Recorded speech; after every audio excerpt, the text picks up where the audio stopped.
Rajin sholat tapi koruptor. Rajin sholat tapi maling. Rajin sholat tapi ngambil uangnya orang. Assalamualaikum. Halo guys, tolong subscribe channel saya ya.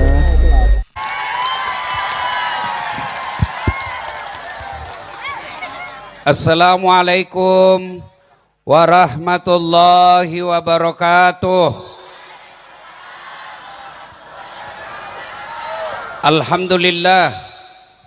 Alhamdulillahi rabbil alamin.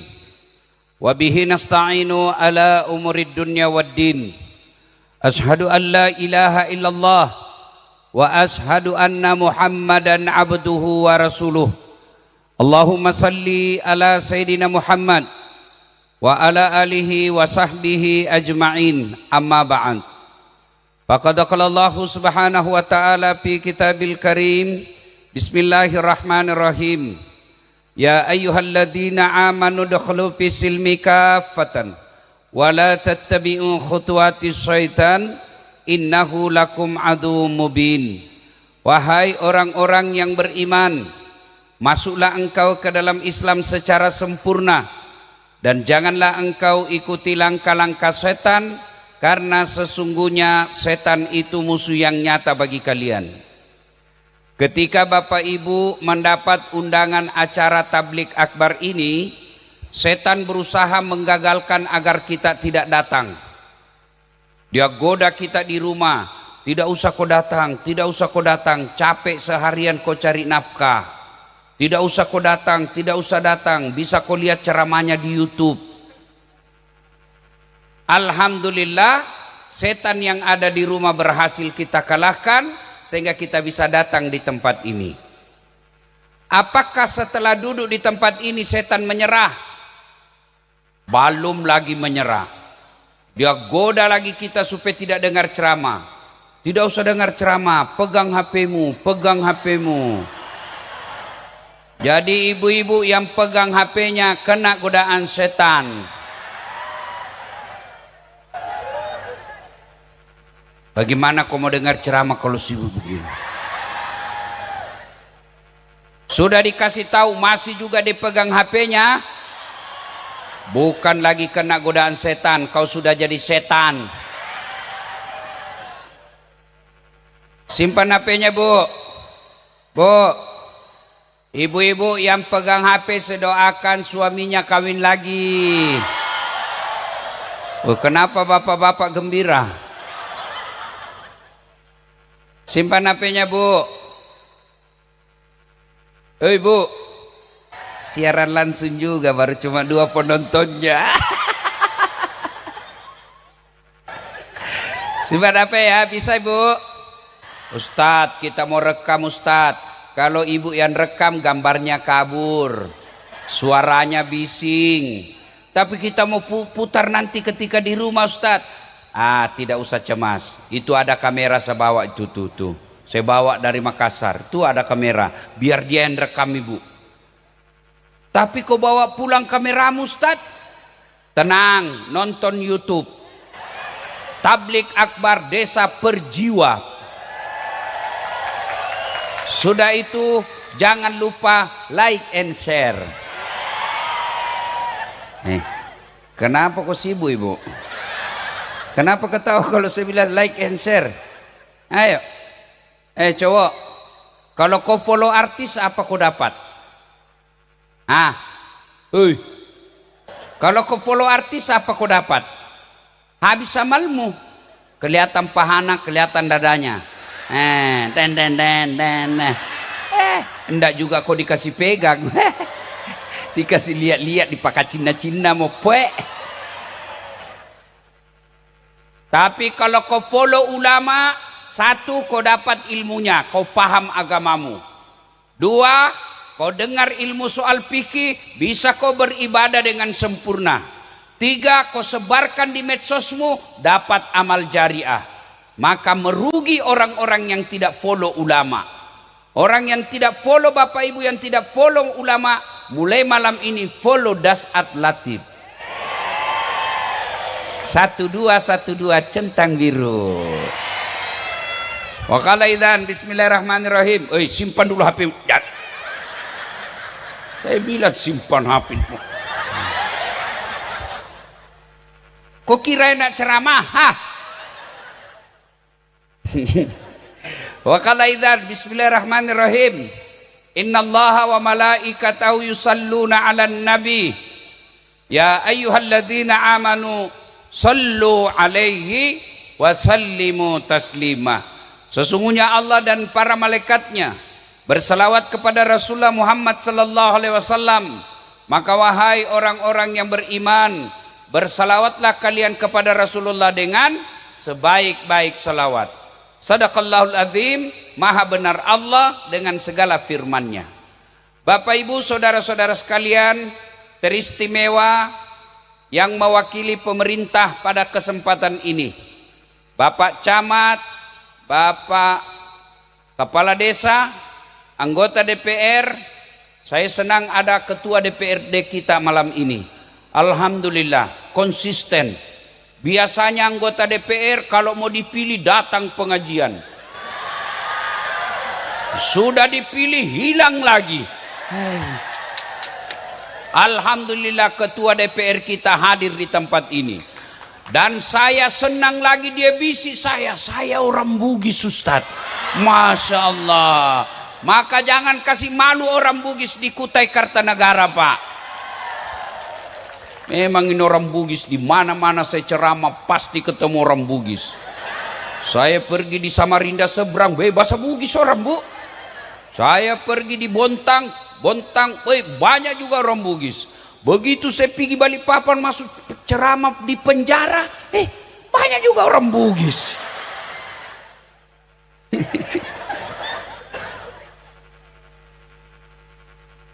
Ibu bapak, saudara-saudara sekalian, terkhusus yang kita muliakan para alim ulama yang hadir di tempat ini. Spesial saya sangat menghormati. Ada saudara kita hadir di tempat ini, Bapak Iketut Dewa Adi Basuki. Beliau ini non muslim tapi setia mendengarkan ceramah saya. Beliau beragama non Islam tapi beliau selalu dengar ceramah saya. Malulah kalian yang orang Islam kok tidak dengar ceramah saya.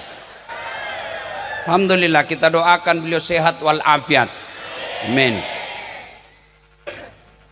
Ibu bapak, saudara-saudara sekalian yang saya hormati, siapa warga desa Perjiwa di sini? Siapa? Ibu ini yang ibu hijau.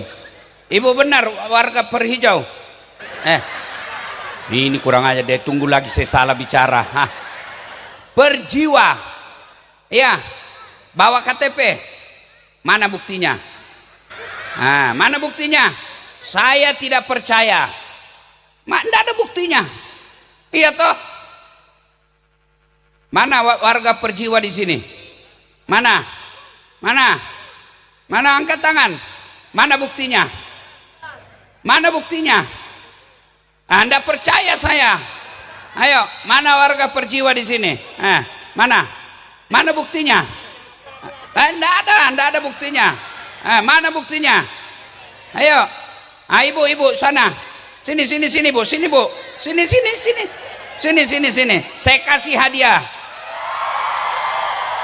Sini Bu, saya kasih hadiah. Sini saja Bu. Pian siapa namanya?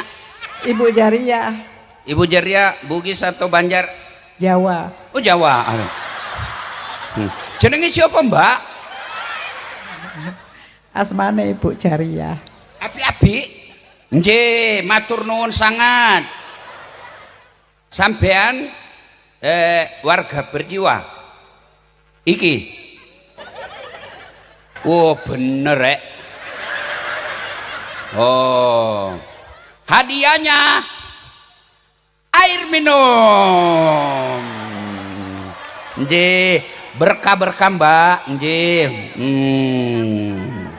Oke. Monggo. Sedulur-sedulur, Piye kabare? Burole duwi kerak-kerak mau apa lo berasa sisa kowe? Itu. Bu, ini cerita sederhana, tapi begitulah nanti di akhirat. Siapa mengaku Islam? Saya. Mana tandamu?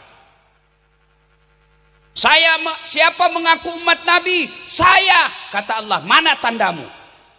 Mengaku Islam gampang, tapi yang sulit adalah diakui oleh Allah sebagai orang Islam. Kamu mengaku umat Nabi, nih saya, mana buktinya? Tidak bisa dibuktikan. Oh, kau bukan umat Islam. Paham? Kalau begitu, bukti warga perjiwa ono KTP-ne. Nje? Saya warga perjiwa Das Atlatif. Mana buktinya? Makassar. Begitu juga di akhirat akan diminta, mana tanda-tandamu kau sebagai orang Islam.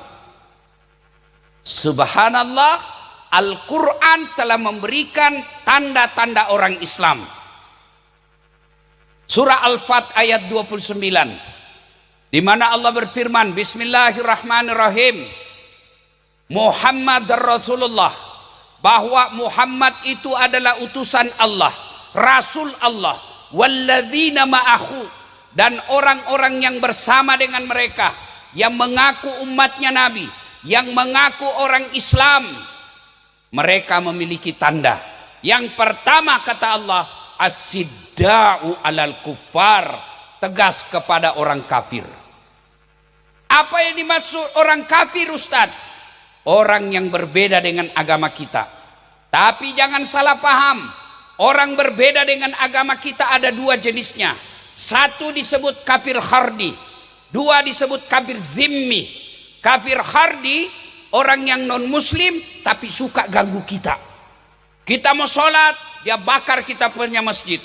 Kita mau ibadah, puasa, dia larang kita. Itu menurut agama kita boleh kita lawan. Ada di Indonesia begitu? Ada di Indonesia begitu? Tidak ada. Yang ada, kenapa kau merokok? Rokok itu produknya orang Yahudi.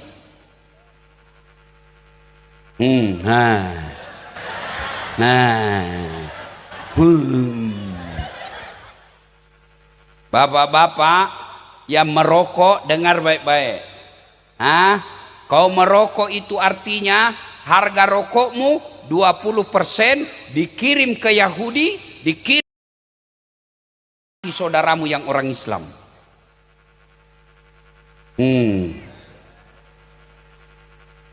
Ada perokok di sini? Ada. Matur nuwun. Jangan marah-marah Pak ya. Ini demi cinta saya kepada Bapak supaya nanti Bapak tidak bertanggung jawab di akhirat nanti. Kalau ada yang bilang rokok itu baik, panggil anakmu yang masih SMP, kau belikan rokok 1 bungkus. Dok, rokok bareng-bareng sama Bapak. Bapak mau marah terserah, sebentar juga saya semua mau pulang. Ya, Ibu, itu kafir khardi namanya. Dia ganggu kita. Kita mau sholat, dia bakar kita masjid. Alhamdulillah di Indonesia tidak ada seperti itu. Maka haram hukumnya kita ganggu orang non muslim. Tidak boleh ganggu orang muslim. Nabi mengatakan yang kedua, jenis kafir yang kedua, yaitu kafir zimmi. Siapa kafir zimmi? Mereka yang berbeda agama dengan kita, tapi mereka bekerja sama, mereka rukun dengan kita. Haram hukumnya kamu ganggu. Kalau kau ganggu mereka, saya lawanmu nanti di akhirat, kata Nabi. Maka Pak Kades, non muslim, haram hukumnya kita ganggu. Kalau kau ganggu, kau berhadapan dengan Muhammad sallallahu alaihi wasallam nanti. Begitulah konsep orang Islam dalam beragama. Ya, saya pernah ditanya sama non muslim, Ustadz, kenapa kami disebut kafir? Saya bilang kafir itu bukan kasar. Kafir itu bahasa Arab, bahasa Indonesianya yang menyembunyikan. Boleh Bapak tidak disebut kafir, tapi Bapak tidak boleh menyembunyikan keyakinan kepada Allah sebagai Tuhan dan Muhammad sebagai Rasul. Bagaimana caranya? Ya Bapak syahadat. Tidak mau, makanya disebut kafir. Bahasa Indonesianya non muslim, tapi tidak boleh diubah itu Al-Quran. Kul ya ayyuhal non muslim, tidak boleh. Ya, saya bilang karena ini orang non muslim, saya bilang mestinya saya lebih marah sama Bapak karena dia marah-marah disebut kafir. Mestinya saya lebih marah sama Bapak. Kenapa? Karena Bapak menyebut saya sebagai domba. Sudah domba disebut lagi domba-domba tersesat. Tapi saya tidak marah. Kenapa? Itu keyakinan Bapak. Maka itulah konsep lakum dinukum. Non muslim silahkan jalankan agamamu, kami hormat. Non muslim silahkan taat agamamu, kami bersaudara.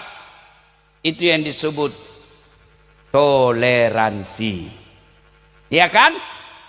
Saya yakin tidak ada non muslim yang mau ganggu kita.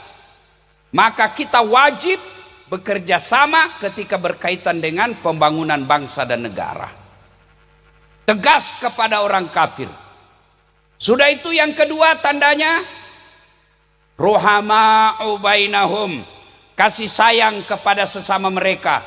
Kalau tadi kita tegas kepada yang tidak seagama dengan kita dalam arti tidak boleh menyembah selain Allah.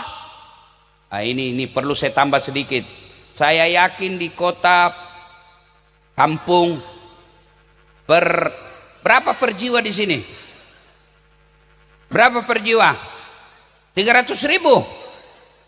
Pilkada itu. Iya, Bu, saya yakin di desa perjiwa ini tidak ada yang sembah batu, tidak ada yang sembah tanaman, tidak ada yang sembah keris. Yang saya curiga banyak sembah jabatan. Banyak yang sembah jabatan. Betul. Banyak yang sembah pejabat. Betul. Mana yang sembah pejabat itu yang terima wan sogo ketika pilkada. Nah, kau ketawa, kau semua pelakunya. Orang datang wane piro. Nah, yang kedua, ruhama'u bainahum, kasih sayang kepada sesama mereka. Ada orang hitam jidatnya gara-gara sholat, ngaji tiap hari di masjid, tahajudnya tiap pekan malam Jumat, tapi tidak ada orang senang di kampungnya. Dia bukan orang baik. Bertetangga, tapi semua tetangganya tidak senang sama dia. Rajin jamaah di masjid, tapi tetangganya tidak senang sama dia. Depan rumahnya bertengkar gara-gara pagar, samping rumahnya bertengkar gara-gara sampah, belakang rumahnya bertengkar gara-gara got. Orang seperti ini bukan orang mulia di sisi Allah. Yang sering membuat kita bertengkar sesama muslim apa? Musik. Orang Jawa bertetangga sama orang Bugis. Orang Jawa senang lagunya apa? Campur sari. Tak ting dung dung tak dung tak dung dung dung tak. Orang Bugis senang lagu Kacapi. Orang kita bertetangga pakai beli tape baru, TV baru, karena baru, radionya, tape-nya baru, dia kencang-kencangin. Dia bilang, kenapa? Ini tape-tape saya, listrik saya yang bayar, rumah-rumah saya mau kencang, ada urusan apa dengan tetangga? Kata tetangganya, betul, rumah-rumah saya, telinga-telinga saya, pintu-pintu saya, kenapa suara musikmu masuk di pintu saya? Ya, maka orang Islam itu rukun seperti badan ini. Kata Allah dalam Quran, wa'tasimu bihablillahi jami'a wa la tafarraqu. Berpegang teguhlah engkau kepada tali persaudaraan agama Allah dan janganlah engkau bercerai-berai. Ada orang Islam bagus akhlaknya kepada Allah, ibadahnya baik, tapi dia suka memecah persaudaraan. Dia suka mengganggu tetangganya, tumbuhannya mengganggu tetangga. Dia pelihara pohon tapi dia tidak peduli dengan daun-daun sampahnya mengganggu tetangganya. Dia bukan orang yang baik. Dalam Islam, jangankan pagarmu, tumbuhanmu saja kalau menyeberang ke tetanggamu itu tidak boleh. Bapak tanam mangga, daun mangga dan rantingnya menyeberang ke pagar tetangga. Misalnya ini pagar, nah rantingnya bapak, mangganya nyebrang pagar, maka yang pagar menyeberang ini buah pohon ranting dan ada buahnya halal untuk tetangga. Halal untuk tetangga. Ada yang tanya, Ustadz, bagaimana kalau bininya tetangga? Nyebrang pagar, Ustadz. Ah, itu kada halal. Bujur. Ya. Betapa pentingnya persaudaraan ini, maka Nabi mengibaratkan orang Islam itu seperti badan ini. Coba tengok badan kita. Lihat badan kita, Bu. Tangan kanan gatal tanpa disuruh kiri yang garuk. Ya toh? Tangan kiri yang gatal tanpa diundang kanan yang garuk. Gatal dua-duanya kerjasama. Ya toh, Bu? J. Jalan malam-malam tahan tuh kakinya, duk. Kaki tahan tuh, otomatis seluruh badan ikut merasakan. Yang pertama merasakan apa? Mulut. Ya. Yang kedua apa? Mata mencari. Yang ketiga mulut meniup. Yang keempat tangan mengusap. Padahal kaki yang bermasalah, semua badan ikut sakit. Tidak ada orang tahan tuh kakinya, cek. Kata mulutnya, kau rasa kau pergi jalan. Begitu mestinya kita masyarakat berjiwa. Satu sakit, yang lain ikut merasakan. Ada 2 rumah kebakaran, seluruh masyarakat berjiwa bergotong royong bantu saudara kita yang rusak rumahnya. Itu yang disebut muslim. Ya, kalau ada yang mau menjadi orang baik, kita bantu bareng-bareng. Ada saudara kita kena bencana, kita bantu bareng-bareng. Itu yang disebut muslim. Mereka bersaudara. Jangan saling menggosip. Dia rajin puasa. Ibu-ibu pegang tasbih. Ada tasbih digital kan? Ada. Sayangnya tangannya pegang tasbih, mulutnya menggosip. Dia tidak gosip mulutnya, tapi matanya menyeluruh. Engkau ketawa, kau semua pelakunya. Ya. Dia pegang tasbih. Subhanallah. Subhanallah. Ya. Ini gosip menyebabkan putus persaudaraan.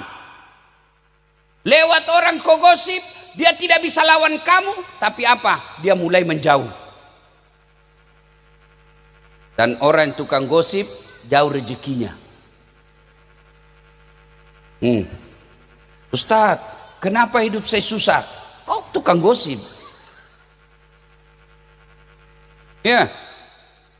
Apalagi yang bisa memecahkan persaudaraan kita? Politik. Bu. Jangan percaya janji-janji politik. Pret. Pilih saya, sama-sama bubuhan Banjar. Ada masalahmu, ini kartu nama saya. Kau telepon saya, aktif 24 jam. Sudah terpilih, dia ganti nomor HP-nya. Ada begitu di sini? Ada? Kau salah, kenapa kau pilih? Ya. Maka orang Islam itu, siapa yang suka bermusuhan, meskipun ibadah kepada Allah baik, yang kita sebut dengan hablum minallah, tapi hablum minannasnya rusak, maka di akhirat dia nanti rugi. Nanti akan ditanya, kau mengaku Islam, tapi kenapa tetanggamu kau serobot tanahnya? Kau mengaku Islam, kenapa tetangga sawamu kau ambil pematangnya? Kamu mengaku Islam, kenapa sawit tetanggamu kau ambil? Orang Islam, dia rukun, damai, tidak saling mengganggu. Politik, mau pilkades, pilcaleg, pilkada, pilpres, boleh berbeda pilihan, tapi jangan bercerai-berai. Ya, pilpres sudah selesai, sudah tidak ada lagi 01, 02, 03. Nah,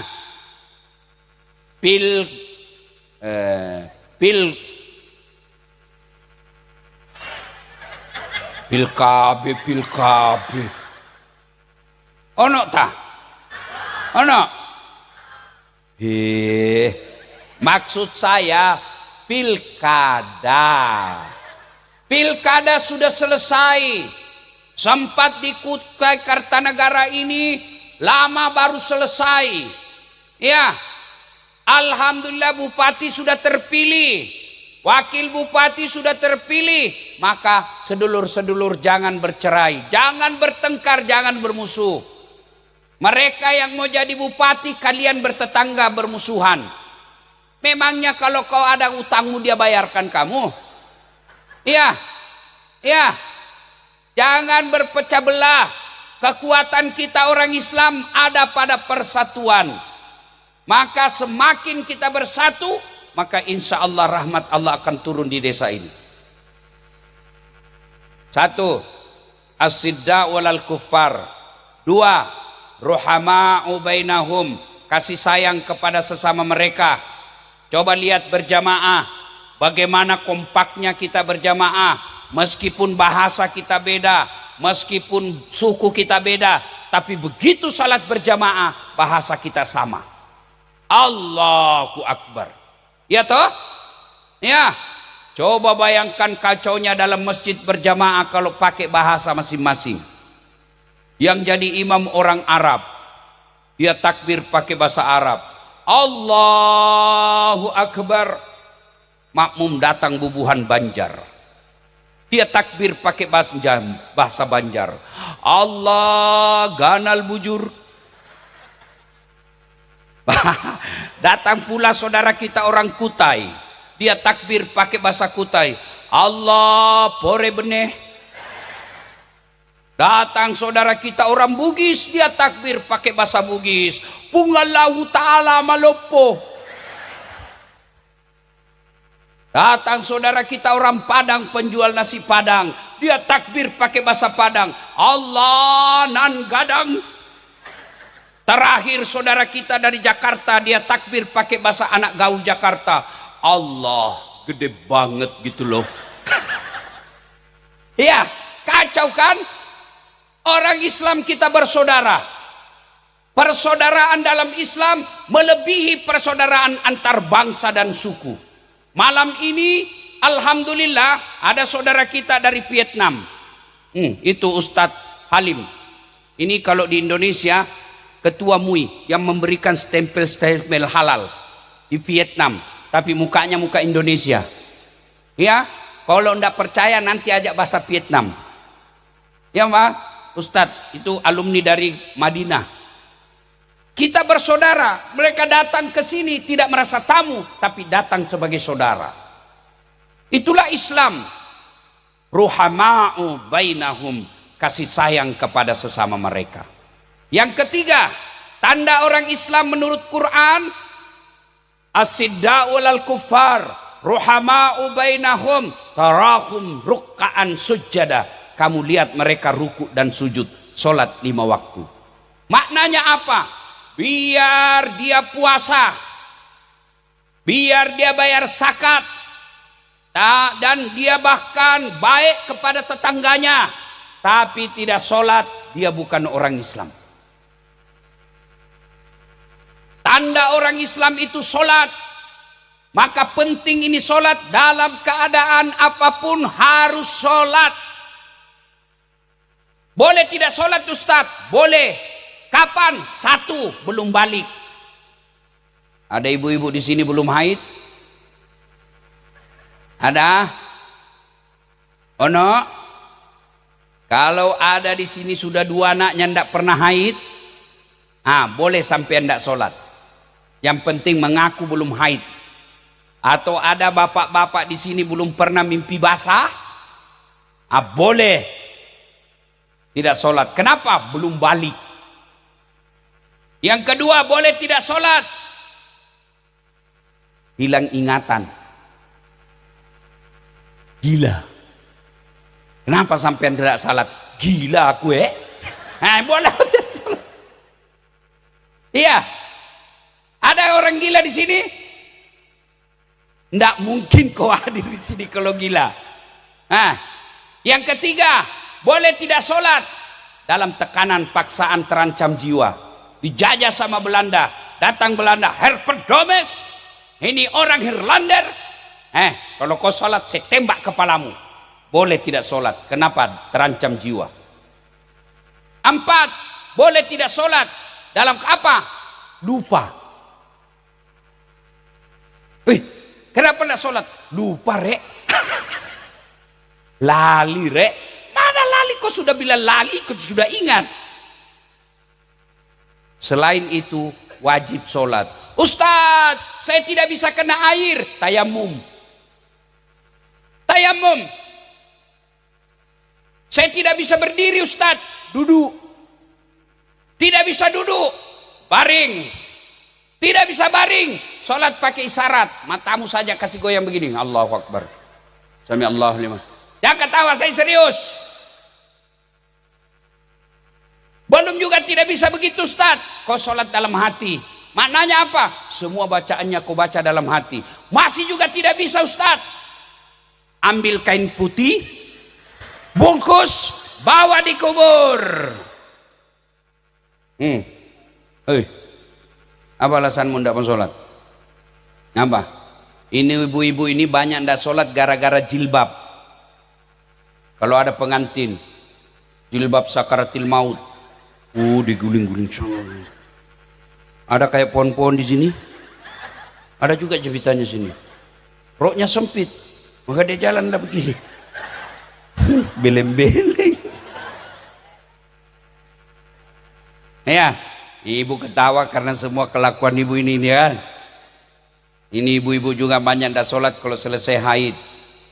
Kenapa belum sholat? Kata suaminya, Bu, kenapa belum sholat Bu? Belum bersih Pak. Masih ada sedikit-sedikit. Kamu bohong toh? Apa bohong? Saya kasih lihat kok Pak. Ini semua pelakunya ini semua. Nah, sedulur-sedulur, piye kabare? Sampean merantau dari Jawa, cari apa di sini? Cari dunia. Merantau dari Jawa, dari Sulawesi, dari Sumatera, dari Papua, datang ke sini cari dunia. Iya toh? Tapi tidak mungkin dunia dalam genggamanmu kalau dunia kau tinggalkan yang punya dunia. Siapa yang punya dunia? Siapa yang punya dunia? Yakin? Bagaimana duniamu dalam genggaman kalau yang punya dunia kau jauhi? Ustadz, kenapa banyak utangku? Kau karena serajin ngutang. Iya. Ustadz, kenapa suamiku cerewet? Ada yang suaminya cerewet? Terbalik, istri yang cerewet. Saya yakin di sini istri yang baik-baik semua. Alhamdulillah. Ya, ibu, mau gampang masuk surga? Mau? Taati suamimu. Suami saya jelek, ya jodohmu.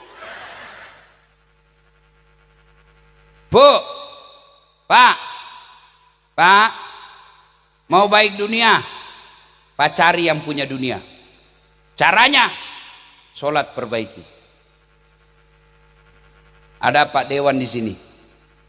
Nah, Ketua Dewan. Saya datang ke Tenggarong. Sampai Tenggarong saya telepon beliau. Tabe Pak Dewan. Ustaz. Apa kabar? Baik, saya lagi di Tenggarong ini. Apa kabar Ustaz? Saya mau keliling-keliling cari bubuhan Bugis. Tapi ulun kada ada mobil. Kata Pak Dewan, waduh, saya lagi di Jakarta. Tapi jangan cemas Pak Ustadz. Pak Dewan telepon ajudan. Ajudannya beliau. Ajudan, siap. Itu ada Ustadz Dasat di Tenggarong. Beliau butuh mobil. Kau bawakan mobil yang baru, yang bagus. Jangan lupa full tangki. Bensinnya full. Yang paling penting, kasih juga pembeli oleh-oleh. Contoh. Ini biar contoh cemburu juga. Ini aja cuma contoh boleh. Ojo lali rek. 30 menit kemudian datang ajudannya Pak Dewan. Pak Ustadz, ini ada kiriman mobil dari Pak Ketua. Bensin sudah full, ada sopir, ini juga ada titipan pembeli oleh-oleh. Contoh, selesai urusan saya soal mobil. Kenapa? Saya akrab sama yang punya mobil. Sebaliknya, ada datang dari Sulawesi, tidak pernah ketemu sama Pak Ketua, tidak pernah kenalan, tidak pernah dilihat wajahnya, tidak pernah dengar namanya. Landing di Balikpapan, dia telepon Pak Ketua. Pak Ketua izin, ya siapa ini? Saya. Ini dari Makassar, boleh pinjam mobilnya? Pak Ketua, siapa ini? Tidak kenal. Siapa dia telepon Pak Ketua? Siapa? Polisi. Pak Polisi tangkap itu. Tukang tipu. Tidak kenal tiba-tiba pinjam mobil. Pasti tukang tipu. Begitu juga sedulur-sedulur. Tidak pernah sholat. Tiba-tiba ada masalah dalam rumah tangga. Ada masalah ke ekonomi. Ada masalah pekerjaan. Mengadu dia dalam doa, ya Allah, capek sudah saya hadapi hidup ini ya Allah. Capek sudah saya menderita ya Allah. Kata Allah, malaikat, karena dia sudah capek menderita, cabut nyawanya. Sholat ya. Tanda orang Islam, sholat. Kalau dia tidak sholat, jangan percaya. Tuhannya aja dia tipu. Tapi kenapa sih sudah sholat Ustaz, banyak masalahku? Pasti kalau kau tidak sholat lebih banyak lagi. Apa saya sholat masalah rumah tangga tidak mau berhenti? Karena kau tidak ikhlas. Ayalah sholat, asar lagi. Saya sholat Ustaz, betul kau sholat tapi main-main. Bismillah. Iya kada berdua ya. Ihdinas siratal ladzina alaihim ghairil maghdubi. Iya ibu berketawa karena membayangkan diri sendiri kan. Dorong sholat cari duit. Allahu Akbar. Tadi duit saya 500.000. Beli gas 200. Beli minyak 50. Mana yang 250 ya? Allahu Akbar. Masih dia cari itu. Sami Allah. Allah. Iya toh? Begitu salam, assalamualaikum. Oh di bawah kasur. Selama sholat kau tidak cari Allah. Siapa kau cari uang? Ya, begini umumnya kita. Maka wajar kita sholat tapi tukang gosip. Kita sholat tapi jahat. Kita sholat tapi masih korup. Kita sholat tapi pembohong. Kenapa? Karena sholat belum mampu mencegah dia dari perbuatan keji dan mungkar. Kenapa bisa begitu? Karena sholatmu tidak seperti yang diajarkan Nabi. Ibu-ibu sholat, kudungnya hitam bukan, coklat bukan, putih lebih-lebih. Kenapa? Sudah 7 kali lebaran tidak pernah diganti.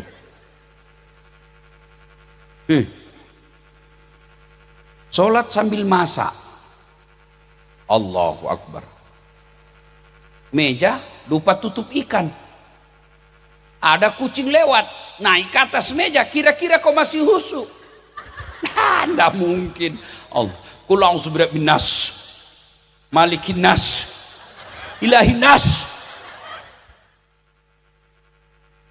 Ya, sedulur-sedulur, dedek, mau baik hidup, perbaiki sholat.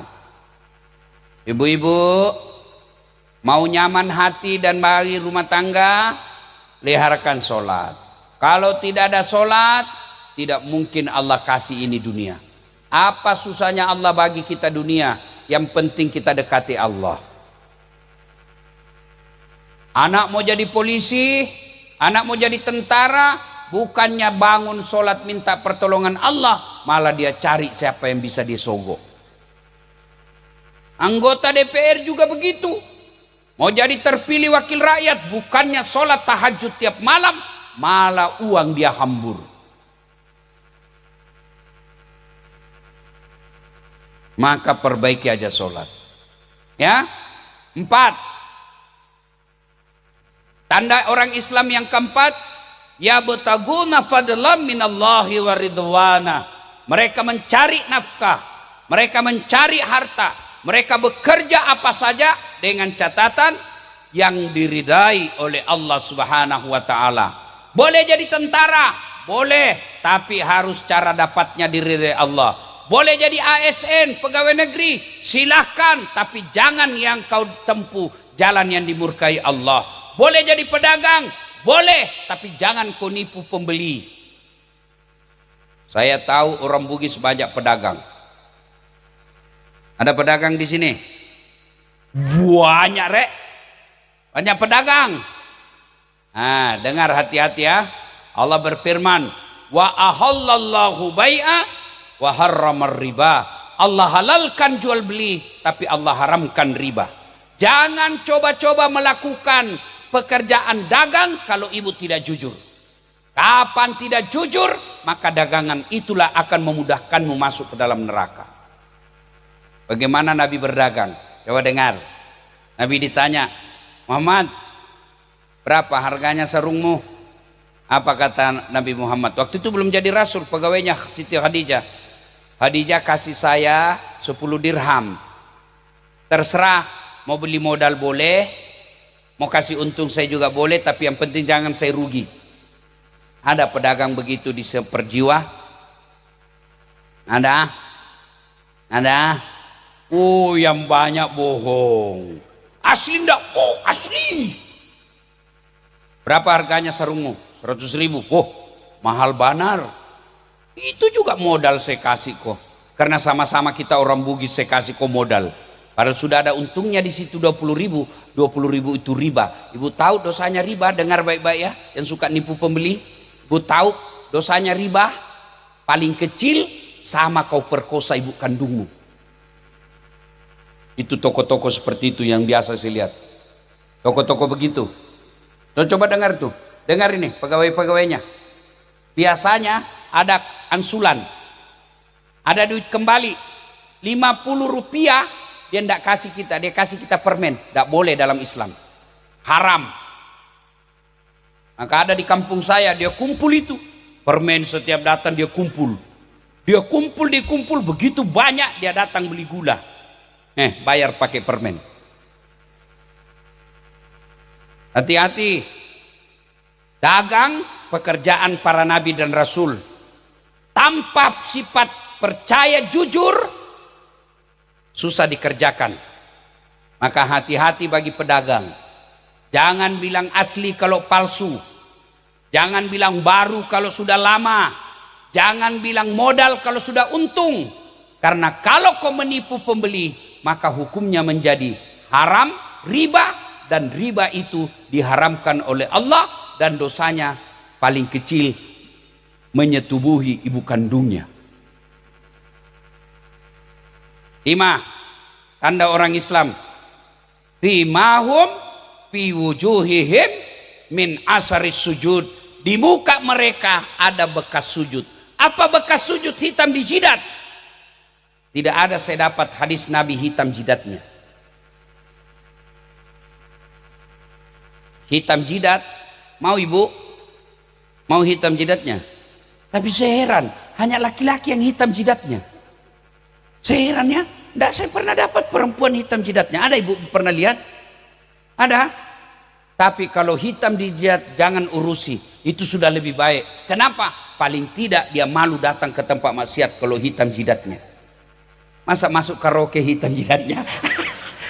Salma, Salma, salah masuk. Iya, iya. Tapi hitam di jidat ini bukan jaminan. Ayat ini, makna dari ayat ini adalah nilai-nilai sholat diaplikasikan dalam kehidupan sehari-hari. Apa nilai sholat? Saya tanya, ibu-ibu, bu, sudah ngantuk ya? Sudah ngantuk? Bu, ibu sholat, tapi tidak tutup aurat. Sah tidak? Sah tidak? Ibu sholat cuma pakai celana pendek. Allahu Akbar. Pakai celana baju kutang-kutang saja. Allahu Akbar. Gila. Tutup aurat. Bapak-bapak sholat cuma pakai celana kolor. Sah tidak? Tidak. Itu fikihnya. Apa pesan kehidupannya? Orang yang baik sholatnya, dia punya rasa malu. Aurat itu rasa malu. Malu apa? Malu dong kalau sudah haji tidak pernah muncul berjamaah di masjid. Ini kalau itu arba'in diamalkan 40 kali berjamaah kalau pergi haji. Kalau itu diamalkan pula haji, penuh masjid.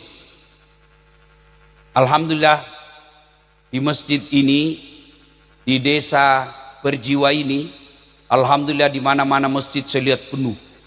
Alhamdulillah. Apalagi kalau subuh. Penuh Pak. Penuh sampai di luar. Tidak ada di dalam. Yang ada di dalam orang tua yang sudah muka sakaratul maut. Malu dong. Kalau sudah ibu-ibu penampilannya kayak gadis. Bu, bu, Pak, adik-adik, kalau kamu masih punya rasa malu, kamu sujud syukur, karena itu tanda orang bertakwa. Malu kalau keluar kelihatan auratnya, itu tanda iman. Malu pakai jilbab tapi sempit-sempit, itu tanda iman. Malu senam di depan laki-laki. Sekarang itu banyak majelis taklim ikut senam di depan kantor desa.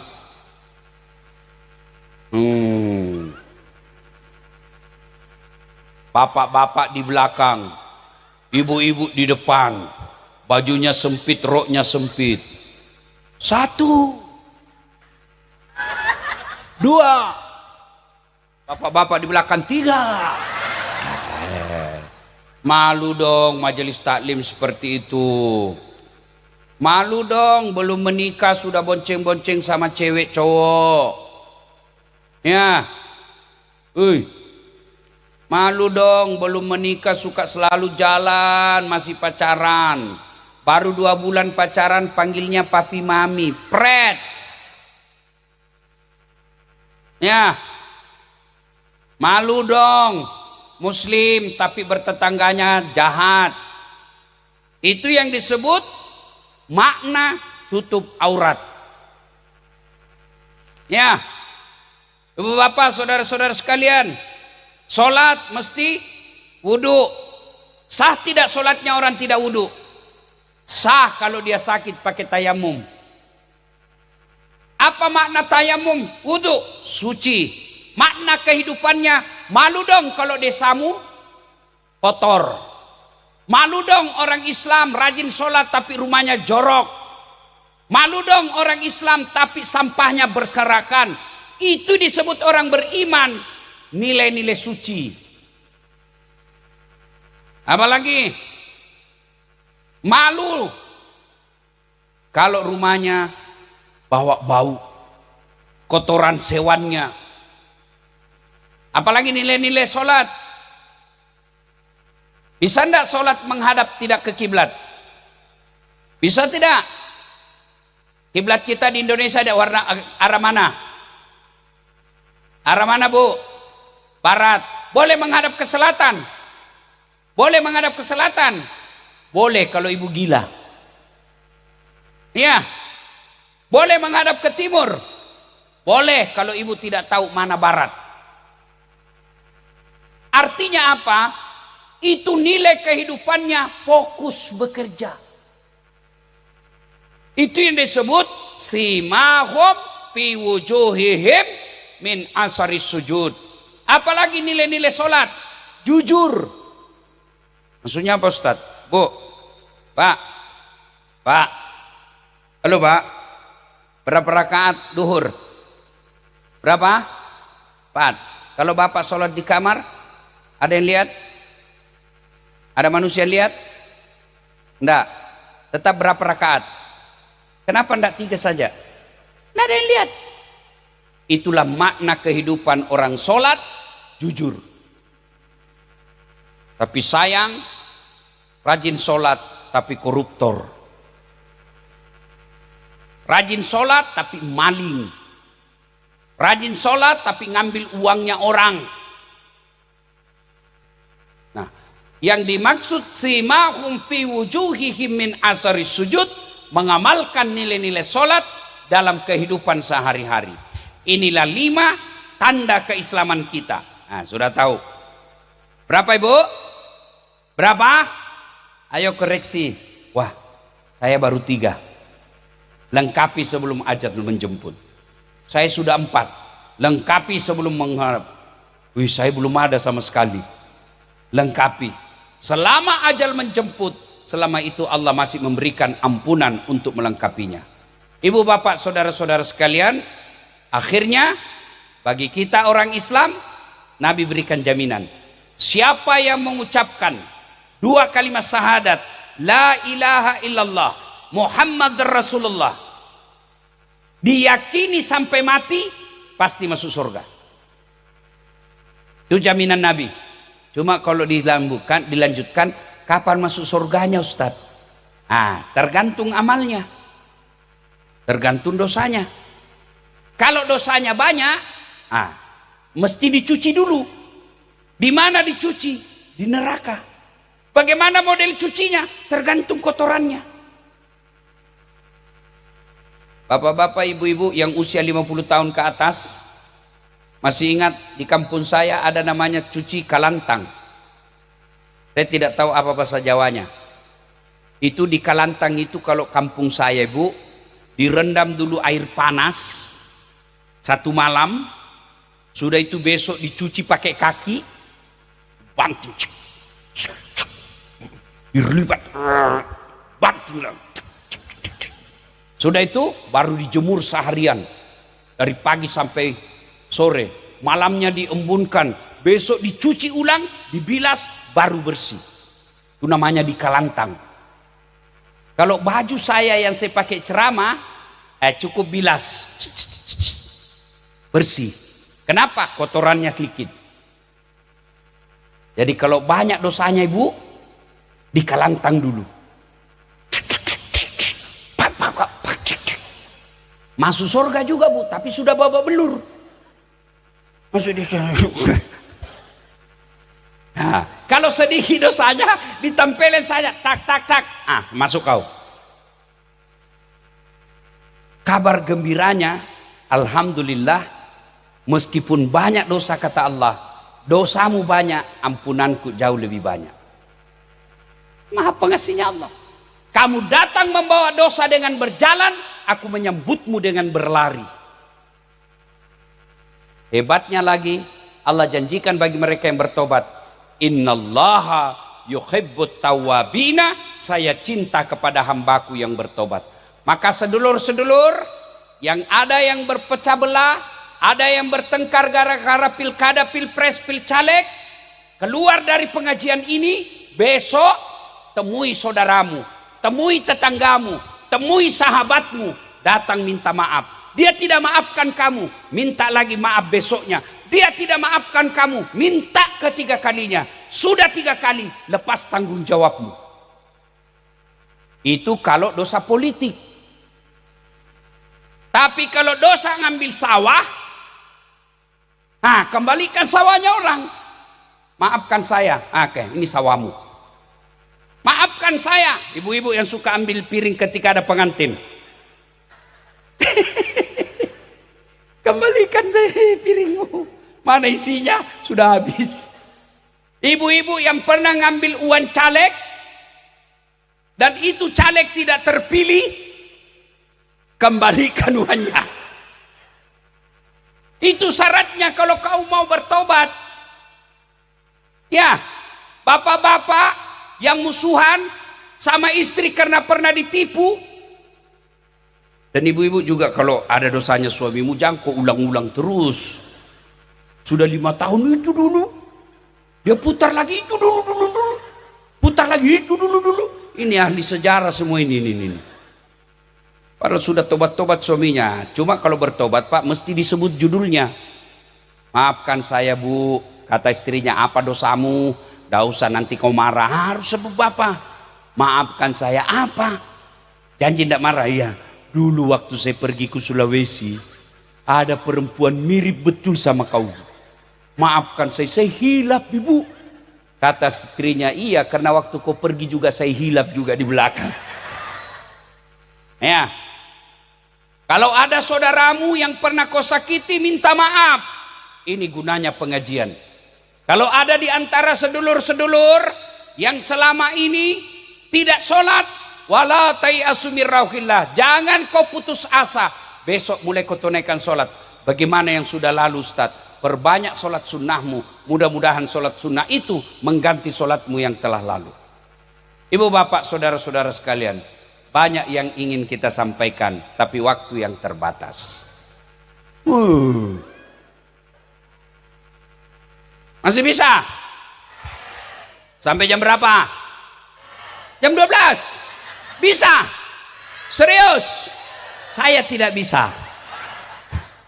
Insya Allah lain waktu dan kesempatan kita akan lanjutkan. Ya, insya Allah. Terima kasih semuanya. Saya bahagia malam ini karena mencempirkan kekompakan kita di Perjiwa Kecamatan Tenggarong Seberang.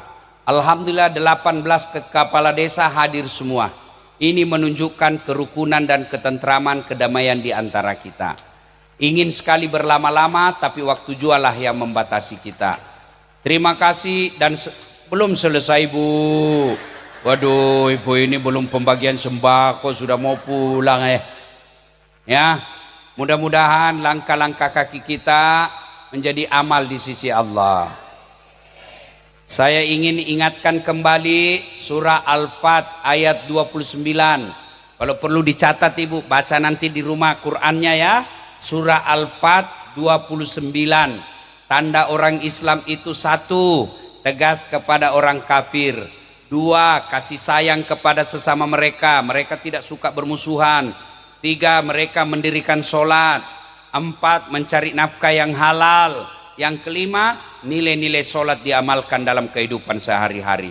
Kalau ini kita lakukan, maka insya Allah Allah akan membukakan sorga di dunia, sorga pula di akhirat kelak. Terima kasih kepada panitia, terima kasih kepada aparat keamanan, bapak-bapak polisi.